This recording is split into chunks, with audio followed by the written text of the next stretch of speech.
You're listening to a recording of Caravaggio Signed in Blood by Mark David Smith. That's me. Published by Tradewind Books in 2014.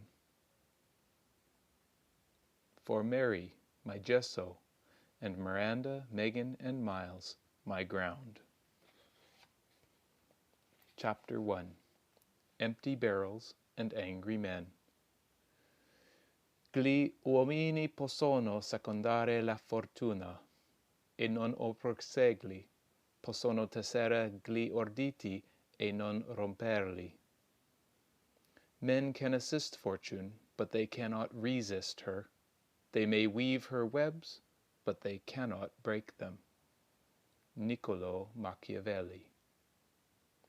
Roma, May, 1606. Constantino Sparta, my bloated pig of a master in the wine cellar of Piazza Navona, towered in front of me.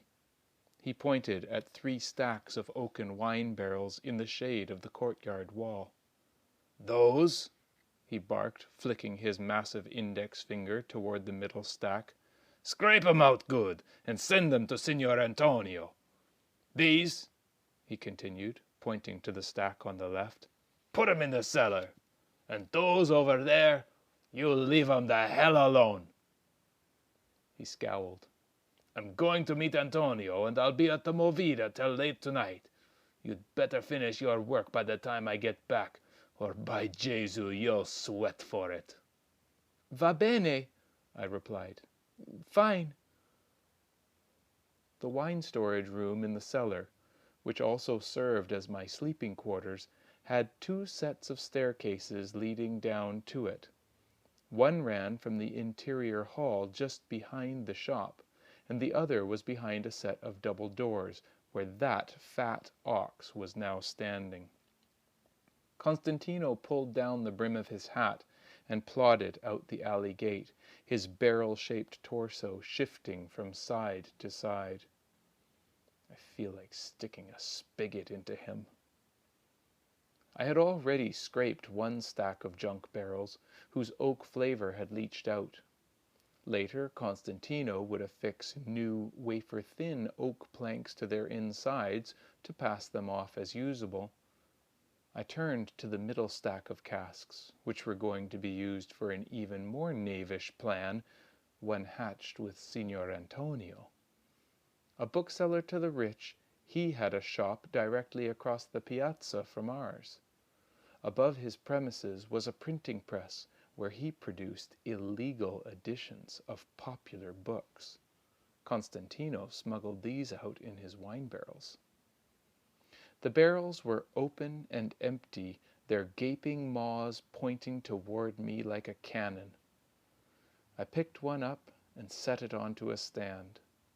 The rank air inside it was stifling, humid and close.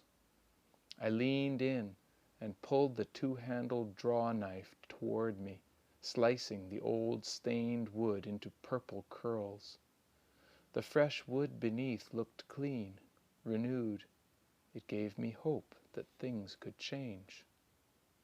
I was 15 and an indentured servant.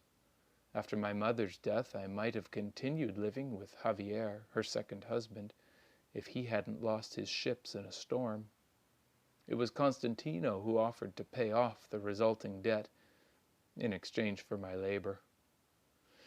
In the 2 years that I'd been with him, all I'd learned was how to sneak and to flatter.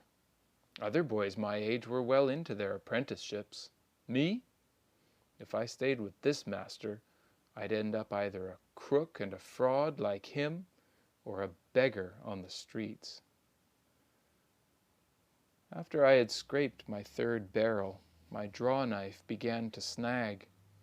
Instead of making clean cuts, the blade dragged, fraying the wood's fibers. When I went to get a sharpening stone from the tool shed at the back of the courtyard, I found the door locked. "Que cavolo! What the hell? How does the old pig expect me to do the work if I can't sharpen my tools?" Signor Antonio was meticulous about inspecting the barrels, and he'd send back any that weren't perfectly clean. He wouldn't allow them to stain his books. I couldn't very well send him half-scraped barrels. He'd be sure to give me a sound thrashing when he saw me next. "For impudence!" he'd say. Then Constantino would do the same, because of the insult to each of their reputations. So the barrels for Signor Antonio would have to wait until my despised master returned with the key to the shed. That would save me 2 thrashings. Directly above the doors to the cellar, jutting out over the second-floor window, a bar supported a hoist on a pulley. I secured the ropes around the first barrel and attached a hook. Then I spat on my hands, grabbed hold of the rope, and leaning back, hoisted the barrel. It swayed as it inched upward. I let out the rope a bit at a time until the barrel descended through the open doors to the cellar and came to rest on the floor. I repeated this with each of the remaining barrels. For some reason, the last one felt heavier than the others. As it left the ground, it swung out of control and the rope slipped from my hands. The barrel crashed onto the top step and tipped over. Its lid popped off like a cork, and a spray of books exploded from its belly before it tumbled into the cellar. "The scoundrel is skimming books!" I scrambled down and grabbed one of the illicit editions. El ingenioso hidalgo Don Quixote de la Mancha, compuesto por Miguel de Cervantes Saavedra. Spanish. I hadn't seen a Spanish book since the day Javier pulled me out of school and sold me to Constantino. Ingenioso?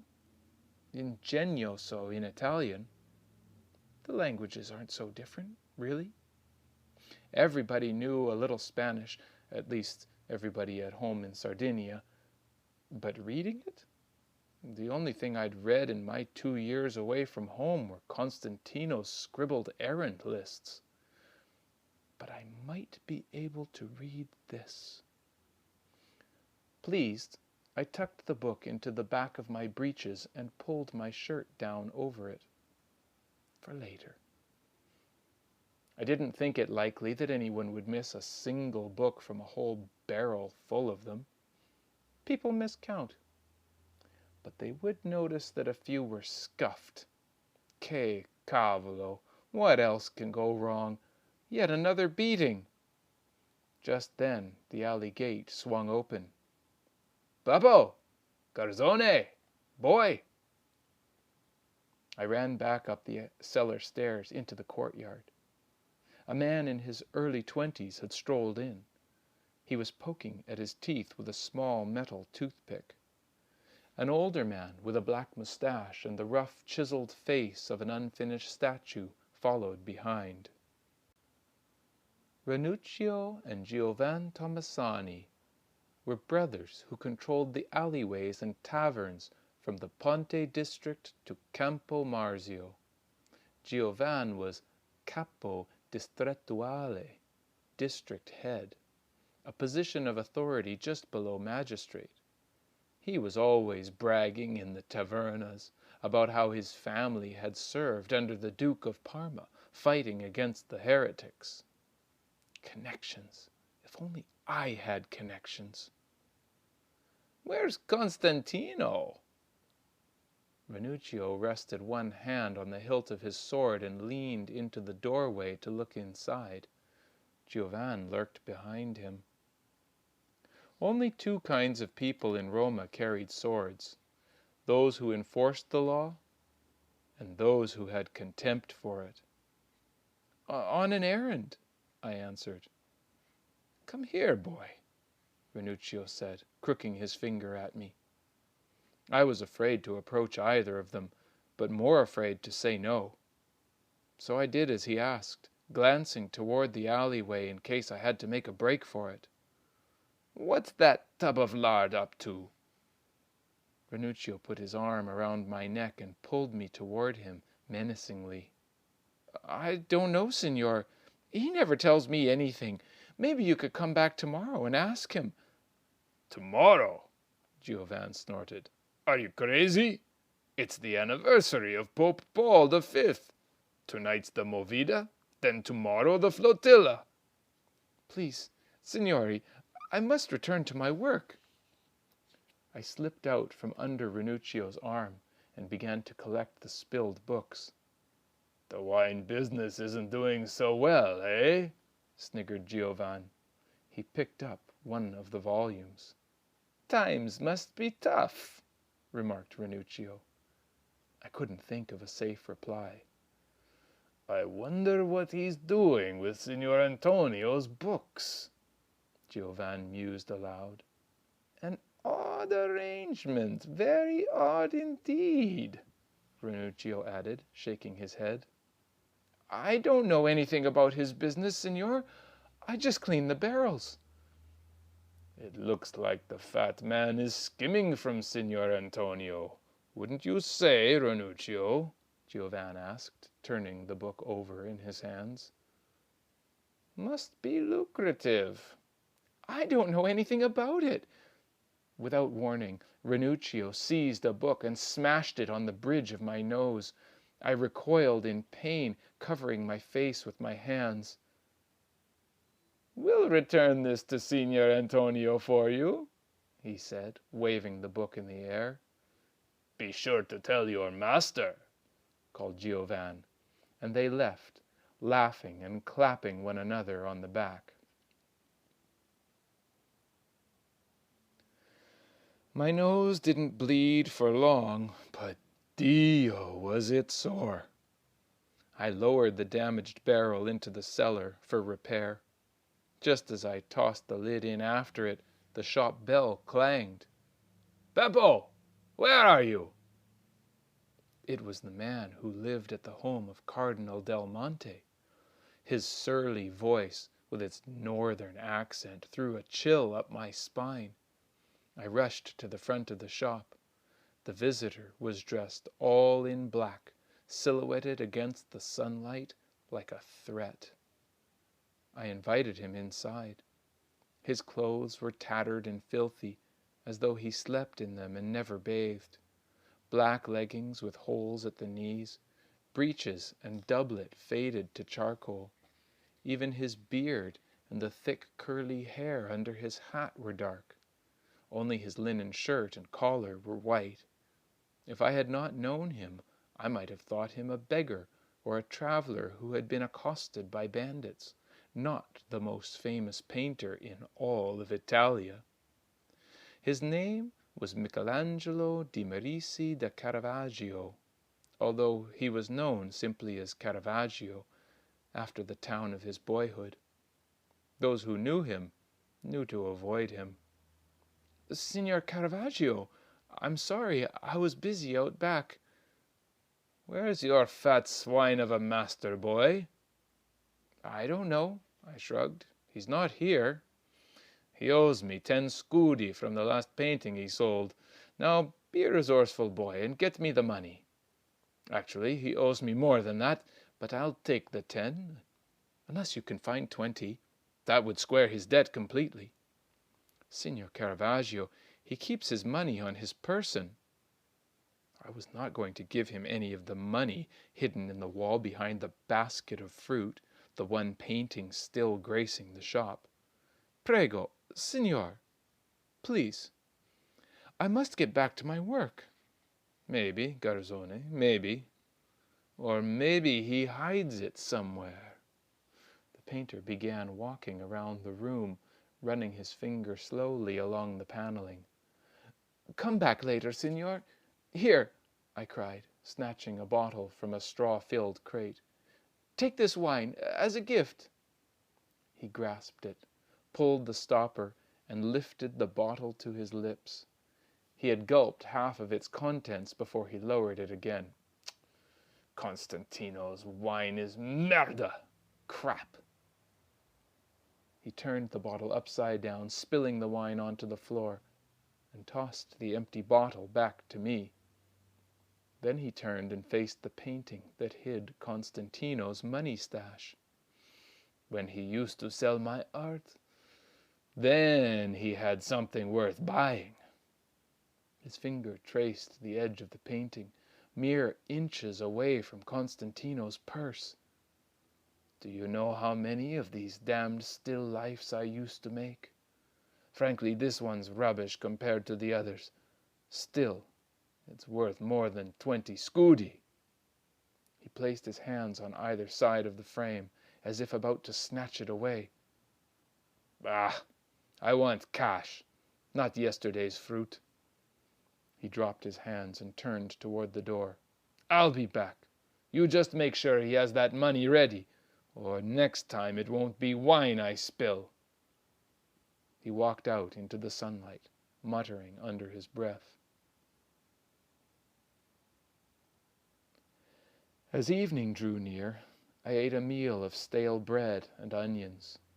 Then I took my stolen book and a small oil lamp and retired to my bed of straw in the cellar. I found the Spanish very taxing at first, but concentrating on it helped me forget about the beating that I was sure to get. After a while, the text became easier to read. Don Quixote was some kind of low-ranking landowner who was so obsessed with romantic tales of chivalry that he had come to believe he was a wandering knight.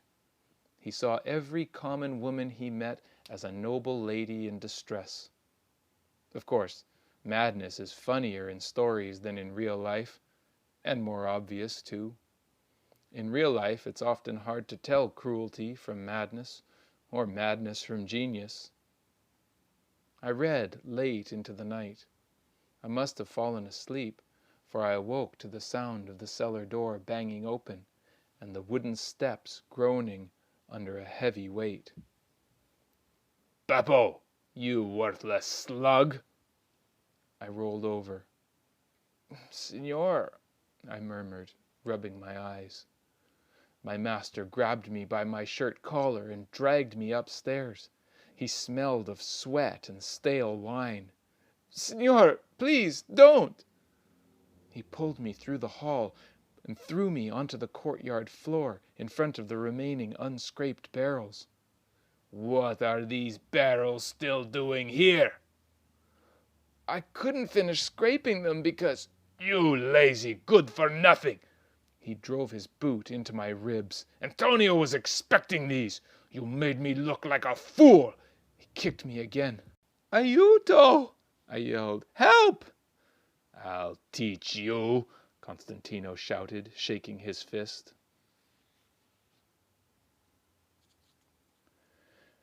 The next morning, I awoke to the sound of angry voices shouting from the floor above. Bright sunlight streamed under the door at the top of the cellar stairs. My body was stiff and my head ached. As I rubbed my swollen nose, splinters of dried blood fell onto my hands like tiny shards of red Murano glass. I got up slowly. Beneath me lay the book that I had stayed up so late to read. I tucked it into my breeches. I crept up the stairs to the back of the shop, pausing behind a thin muslin curtain. I could see through the curtain into the shop and yet remain unseen. Oiled paper blinds covered the windows. Profiled against the yellow morning light stood Constantino, arguing heatedly with the Tomasonis. You'd better reconsider our offer, Giovan intoned. Ranuccio, dressed in a bright yellow silk doublet, stood next to his brother. His left hand rested on his sword hilt. 20% isn't much, after all, Giovan continued. Consider it an investment in your health and well-being. If you don't cooperate, we'll tell Signor Antonio that you've been skimming. Blackmail? Do you thugs think you can cut in on my business? You don't know who you're dealing with. Ranuccio drew his sword. You don't scare me, you posturing brat, Constantino huffed. Why don't you go play while the men talk? You want me to play? Come play with me, fat man, Ranuccio scoffed, carving the air with his sword. Are you mad? Constantino shrieked, taking a step back. Rani, no! But it was too late. Ranuccio lunged and slashed Constantino's neck. I gasped. Blood spurted onto the wall and floor. Constantino clutched at his throat, then dropped to his knees and fell forward. You idiot, Giovan hissed. I crept back to the cellar as quickly as I could.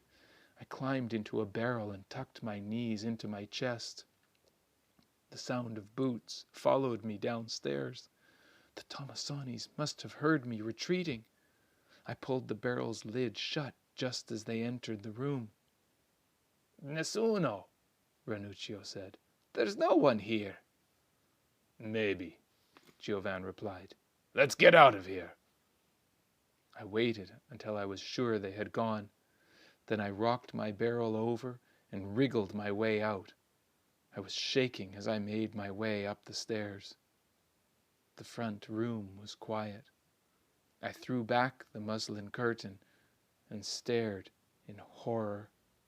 Constantino lay dead in the middle of the floor, his limbs splayed like those of a marionetta whose puppet strings had been cut. Dio, there was so much blood.